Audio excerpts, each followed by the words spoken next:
All right, hello everyone, and welcome to this week's podcast. My name is Ashley Stewart. This is Awareness with Ashley. Every week, I pick a quote that relates to life with chronic illness, and I explain how it relates to chronic illness and what I want people to know about that particular chronic illness. That being said, this week, as you can tell, is going to be a little bit different. So, I have not really been asked this in the comments of my older videos on weight loss, which kind of does surprise me to a certain degree. However, I have been asked by family and friends this question on my thoughts about the new medication Ozempic, which it's not really a new medication from what I understand, but it's now being used actually quite a bit for people who are trying to lose weight. I want to share my thoughts on this, and it kind of gets into the topic in general, actually, about my specific thoughts on using medications for weight loss, just kind of in general. I'm going to be picking on this particular medication though, because there are some certain things about it that I can actually relate to, which I'll get into in this particular podcast. Well, as I was saying, I haven't really been asked about my thoughts on this topic besides a few people I know well. But I would like to share, as I feel like I have a unique situation when it comes to this whole situation with Ozempic and how popular it is right now. But that being said, first, I need to state that there's a disclaimer with this.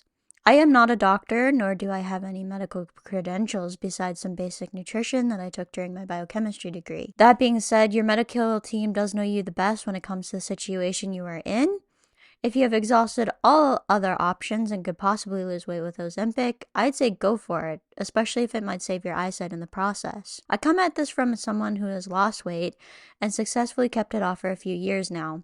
So basically, my credentials on this are one of few, which I can say that I have successfully lost weight with diet and exercise, and I've successfully kept it off. Not a lot of people can say that. But that being said, I do think that there are particular times where weight loss medications are particularly useful, and even surgery for that matter. So I'm coming at this, basically my views on Ozempic are from the situations where you haven't really tried much of anything else.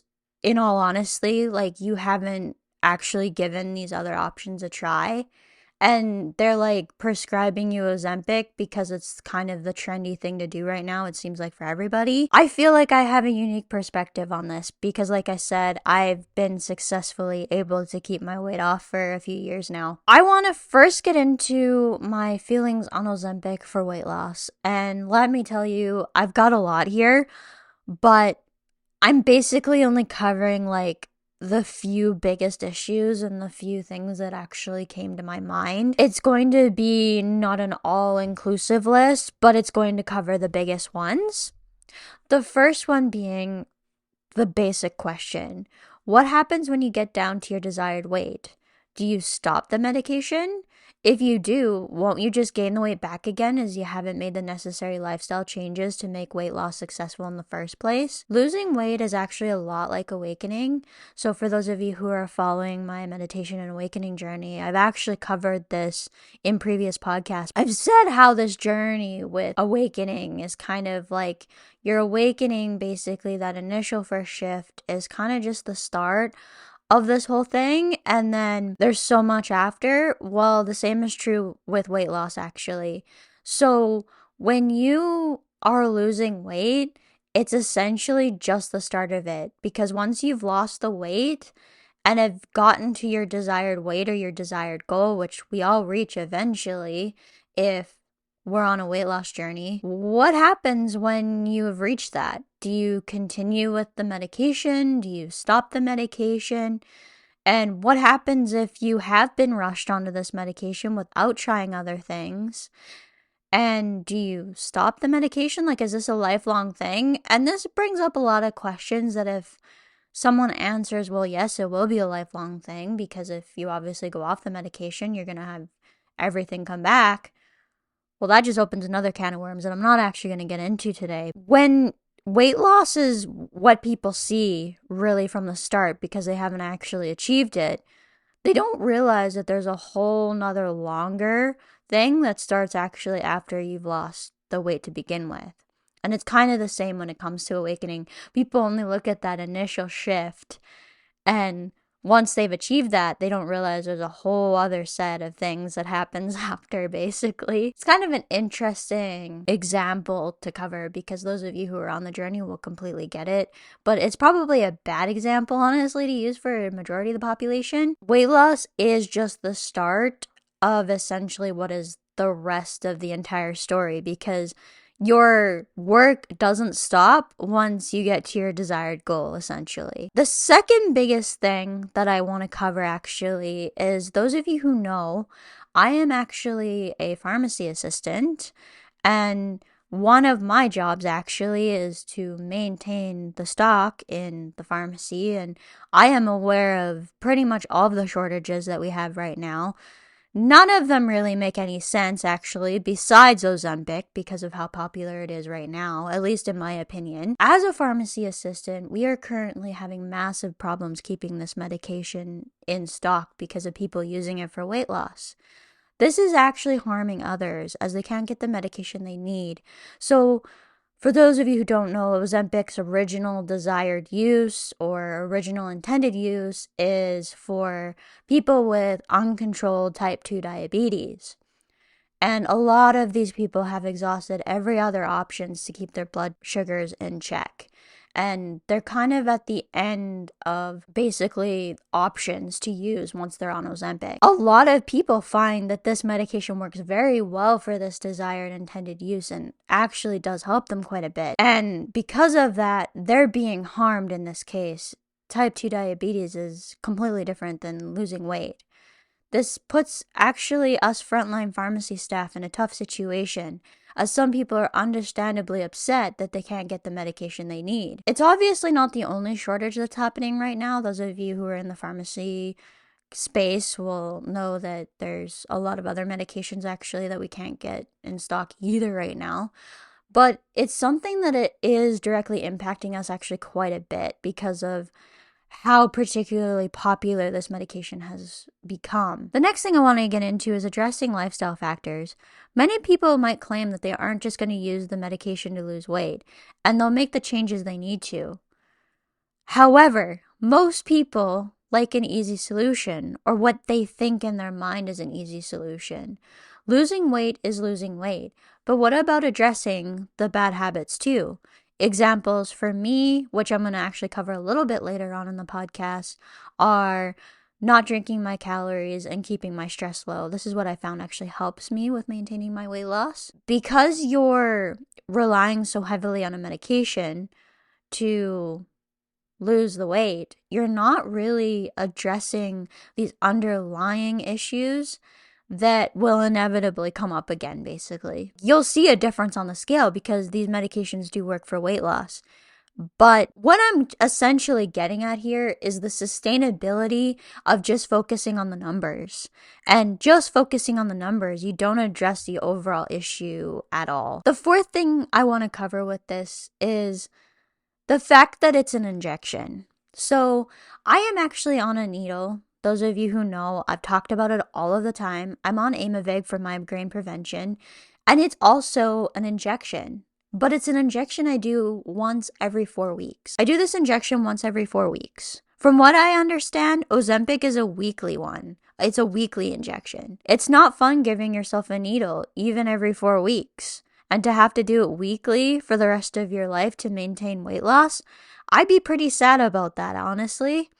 If you can lose weight without the injection, it would be the same results, without the fear and the pain of the injection. I want to talk a little bit about the anxiety that comes up when I do an injection. So I don't get anxiety anymore leading up to the injection.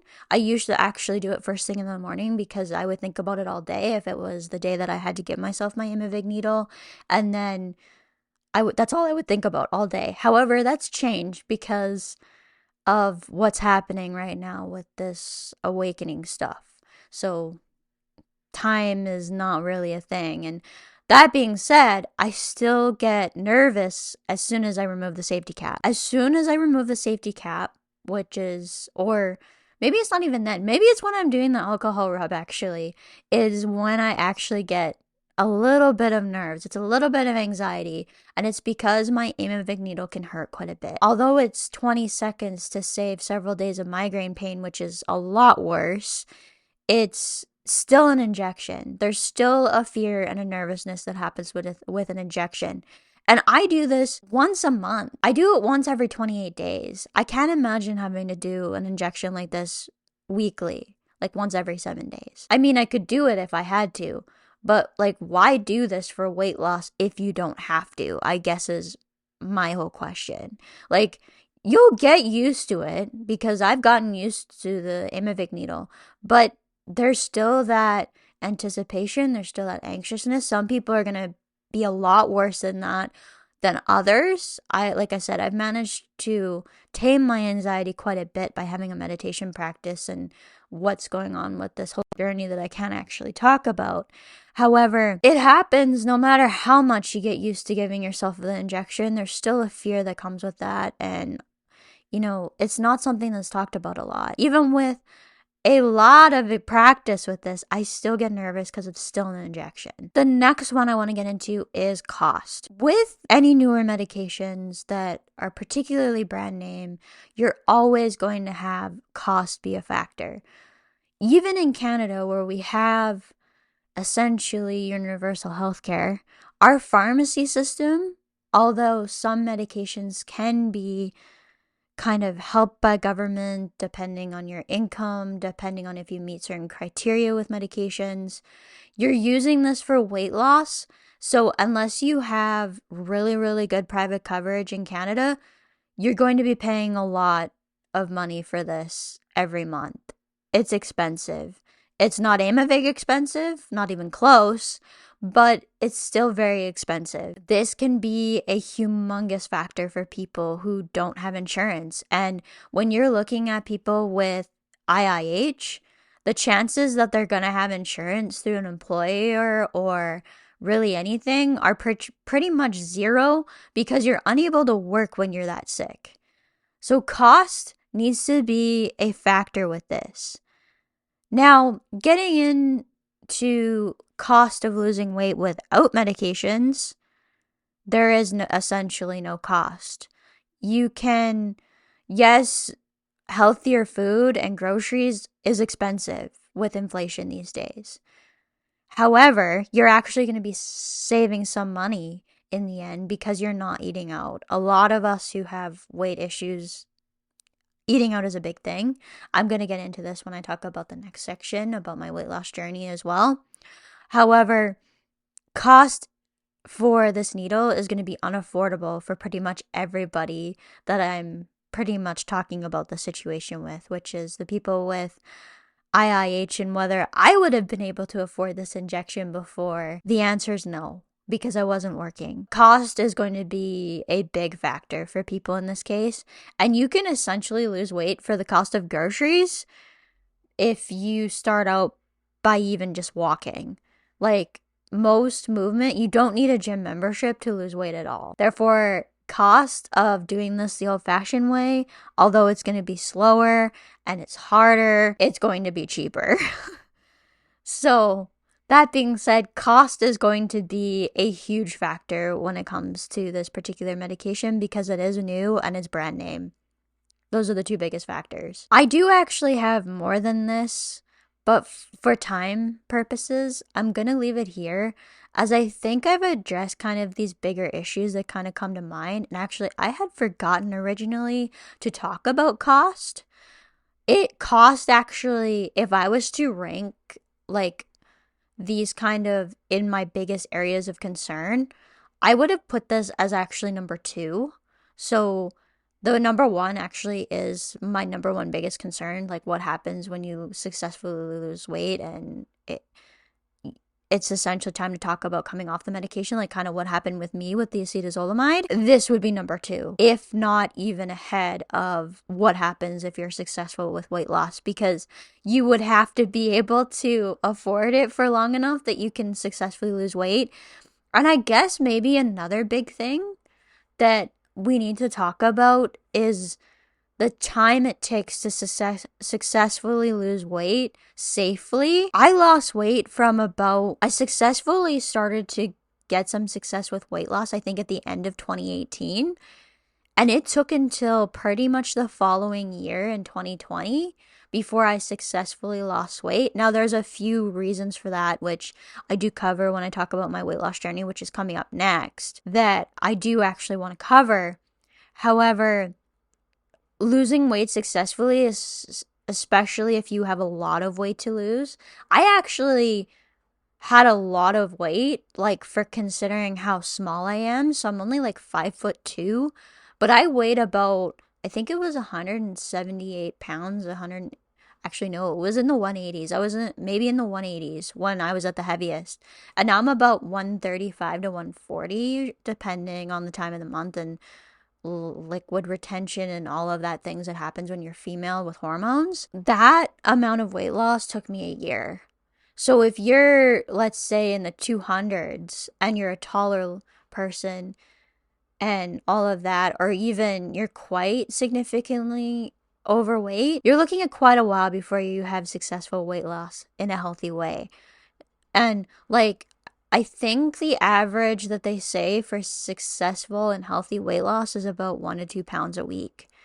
Like, these things about this is going to be a quick thing is not even close. It feels like it takes a lot less time to put on weight, but it takes a while, honestly, even to put on weight usually. I would say the one exception that I had was when I actually was initially sick with IIH. It felt like I was gaining weight really, really fast. But I sometimes wonder if you have hormonal things that are going on, whether that can actually cause weight loss to happen a little bit quicker. But I don't have any expertise in this, so I'm just going to say that you are looking at a time factor with this as well. And the time factor is important when considering costs, because you're going to be on that medication. Even if, let's say, you were successfully able to lose weight and come off of the medication, that cost is going to be a factor for a long time. That being said, if doctors do say, oh, well, you're looking at this for the rest of your life, cost is going to become the biggest factor, essentially. I do think cost of medications is something that needs to be stressed a little bit more in medicine, because I feel like this isn't something that's considered as much as it should be when recommending medications to patients. And actually, I think that this should be something that's more talked about and doctors need to be more aware of. The pharmacists know. The doctors, however, have no clue. Those are my concerns, or my biggest concerns, I guess, with Ozempic in particular. But now I want to show you the proof of my weight loss journey so that this kind of comes with a bit of merit about why I'm concerned about this particular thing. I want to talk about this even though I have shared it in previous videos, and if you've followed my earlier videos and vlogs, you can watch a lot of this happen too. How I did it was with the help of a registered dietitian, and I was able to learn about portion sizes. I actually used an app called MyFitnessPal at the time. I don't know if it's still a thing. I don't use it anymore, but that's the app that I was shown and given to use, and it taught me about portion sizes. It taught me about calories. I also have a few things that I'm still really strict about, so I'm going to get into those in this section.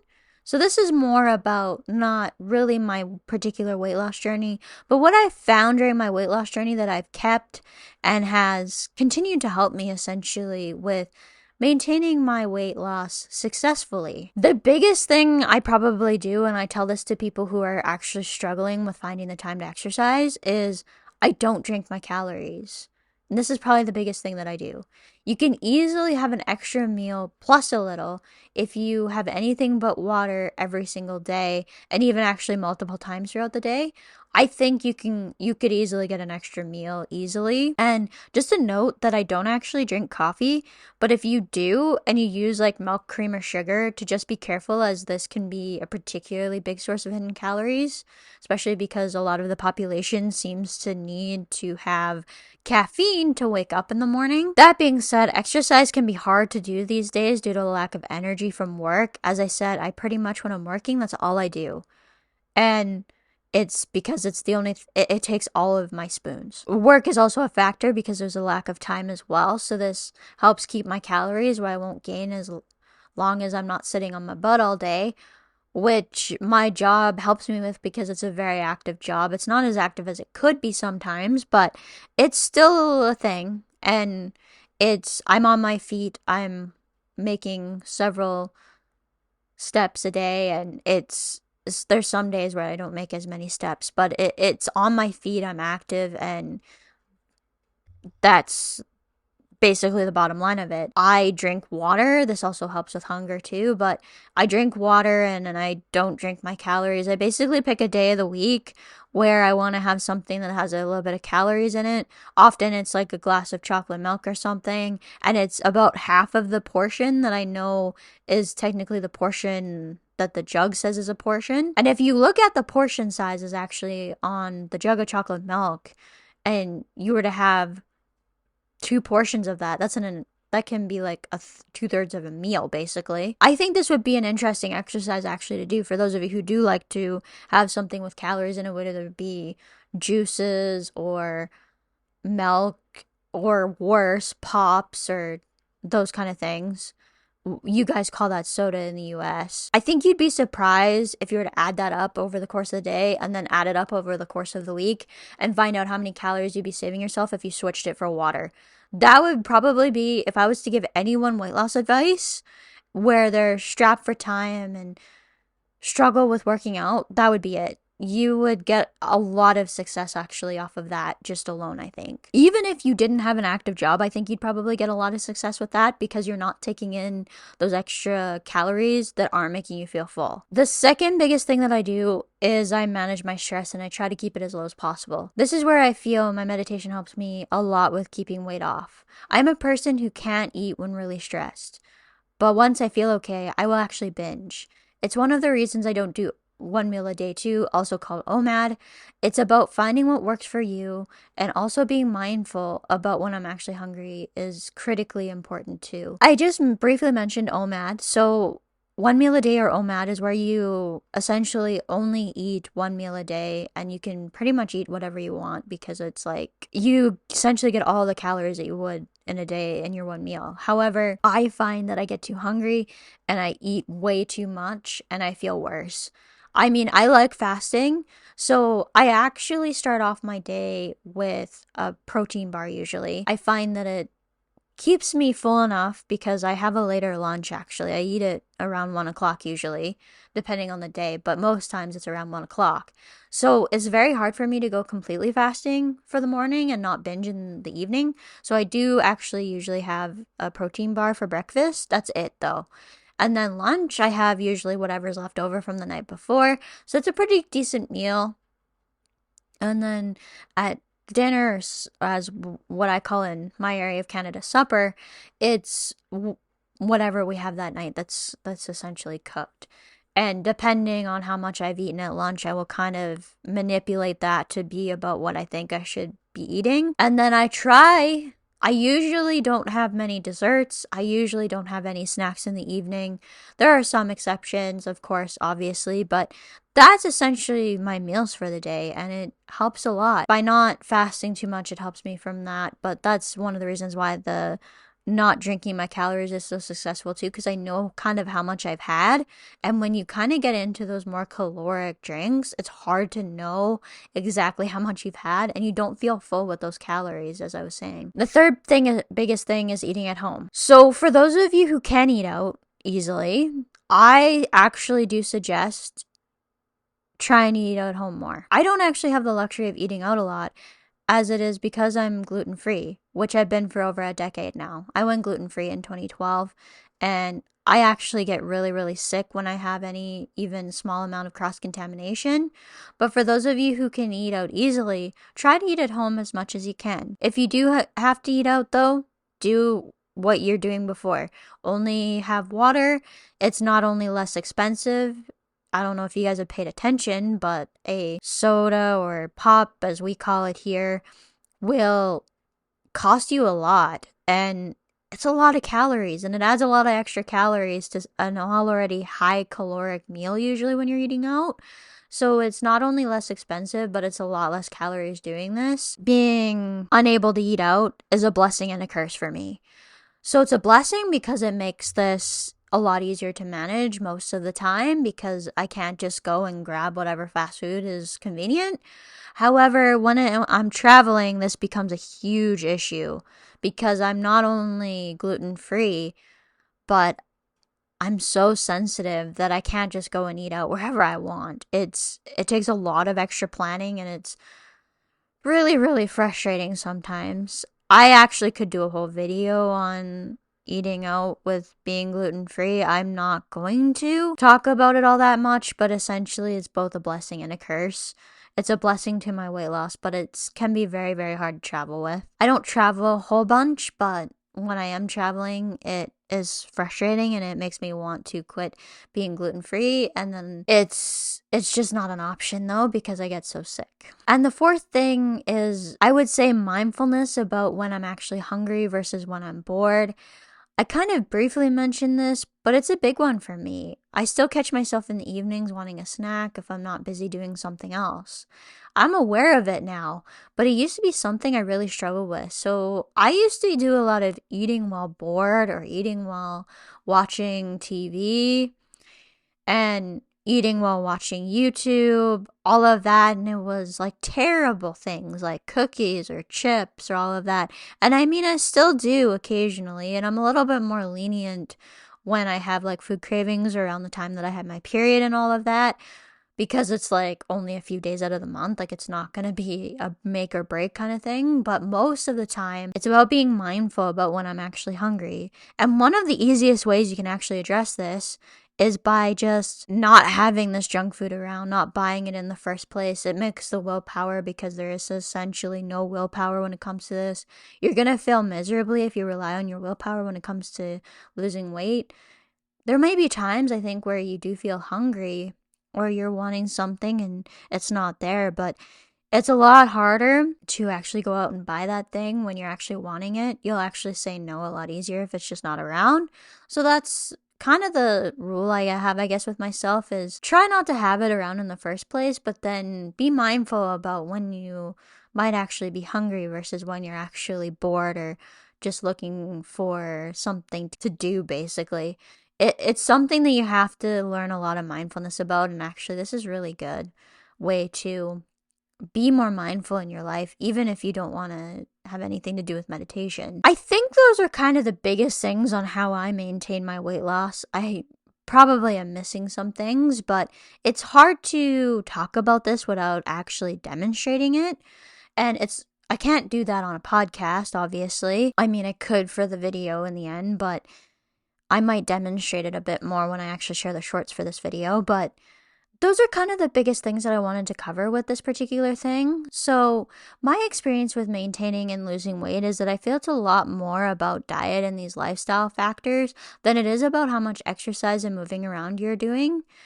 I do feel that exercise is important, but it's one that you can have a little bit of leeway with and still have success on the scale. Weight loss is so much more than just the numbers going down on the scale. Those are how they measure it and how we measure it.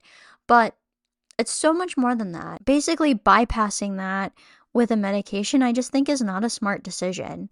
I actually had a broken ankle during a few months of my weight loss journey in 2019 and was hardly able to move at all. So it was hard getting around because I was on crutches. It was impossible to carry anything. I was in a boot the entire time for I think I was in a boot for pretty much 2 months by the time I was able to start walking again. And so I actually still had success with weight loss because I just was more restrictive with my calories. So it's a fairly obvious formula for most of us to lose weight. It's just about your calories in being less than your calories out. I do think there are some medical conditions and all of that. I wonder if actually the IIH made it a little bit hard to lose weight at the start. I do actually wonder if there are some medical conditions that can make this a little bit harder for some people, and even IIH for that matter. When I had the partial empty cellus stuff going on, I wonder if that affected my hormones on the pituitary and all of that. For the most part, I still think that it's about calories in versus calories out, and if you can find a way to restrict your calories and burn more off in the form of weight loss, if that's something that you have time for as well, it's about burning more calories than you take in, essentially. And you don't need medication to do this. And I really do feel like medication should be a last resort, and I feel like that's not how it's being done these days. At least it feels like it.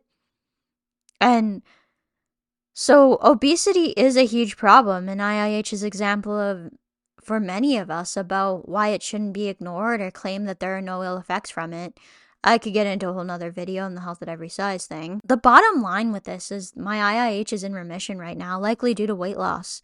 And having successfully accomplished this without medication is not only extremely satisfying, but hopefully it will inspire you as well. I actually wonder what the chances would have been if I hadn't have lost weight when I did, or had been just starting out on this IIH journey now, how quickly Ozempic would have been suggested to me. I think it would have been suggested to me almost instantly, because there is a huge amount of evidence that for a lot of us, IIH is a weight issue.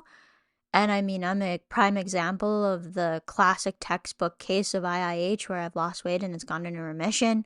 However, I think I would have been just as stubborn about how I felt about being referred to a weight loss specialist to begin with when it was first talked about. So I don't think I would have accepted this at all. I think I would have been very hesitant about it. And I think if you can possibly avoid having extra medication, I mean, I've always been a little bit hesitant about taking medication and being on medication. I'm not a fan of it. I'm young. I want to enjoy the period of my life where I don't have to take medication. I am not one to want to be on medication. So I'm particularly even stubborn about when I have a cold and taking anything for it, or when I'm even dealing with a migraine and taking pain medication. I'm really strict about that too. I'm just not a person who likes to be on medication. My feelings on taking medication probably does paint my worldview in a particular way, but I mean, I feel like a lot of people probably have the questions that I have about this, and I feel like they're valid and fair in the situation. I guess my whole feelings on this are, this shouldn't be used as the first line. Do I think there's a time and a place for something like Ozempic? Absolutely. But I don't think it should be being prescribed so quickly, basically, for all of the reasons that I've talked about before. Well, that's it for this particular podcast. I hope you guys have enjoyed it. I know it's going to be a bit longer than what you guys are probably used to, but I had a lot to say on this topic, and I don't really feel the need to make a whole series on this because I don't really see the need for it. But if you guys have anything that I haven't covered that you'd like me to talk about, or have any questions regarding this topic and you'd like me to cover that particular topic, just leave a comment down below and I'd be happy to address it or to share my feelings on it. Again, this is just opinion, so don't use this particular podcast or video to make your final decision, maybe, but I'm hoping maybe somebody will find this helpful for considering as a factor about whether they should try Ozempic, or even the weight loss version that's in the US. I think it's called Wegovy or something. Could be wrong about that. We don't actually have that medication here in Canada, so I'm not familiar with it. But from what I understand, it's basically just been rebranded particularly for weight loss. I hope you have enjoyed this particular podcast. If you did, feel free to give it a like. If you're wanting to, you can follow me across social media. I'm on Facebook at Ashley Stewart, YouTube at Ashley Stewart, TikTok and Threads, and Instagram at Ashley Awareness with Ashley, and on Twitter /X at Ashley Stewart 94. If you're wanting to support me and the costs of having the channel and all of that background footage that you see, because it is not free, you can become a supporter on Locals. That's ashleystewart.locals.com. If you're listening to this on your podcasting app, be sure to like and follow and leave a review, as it does help with getting the podcast in front of more listeners. And of course, if you're listening to this on YouTube, please do subscribe and like, as it does help the algorithm determine that you're enjoying the content and you're engaging with it, and it helps get it more seen by more people. And I think that's all of my social media plugging for today. So I hope you have enjoyed this one, and I hope to see you in the next podcast. Bye, everyone.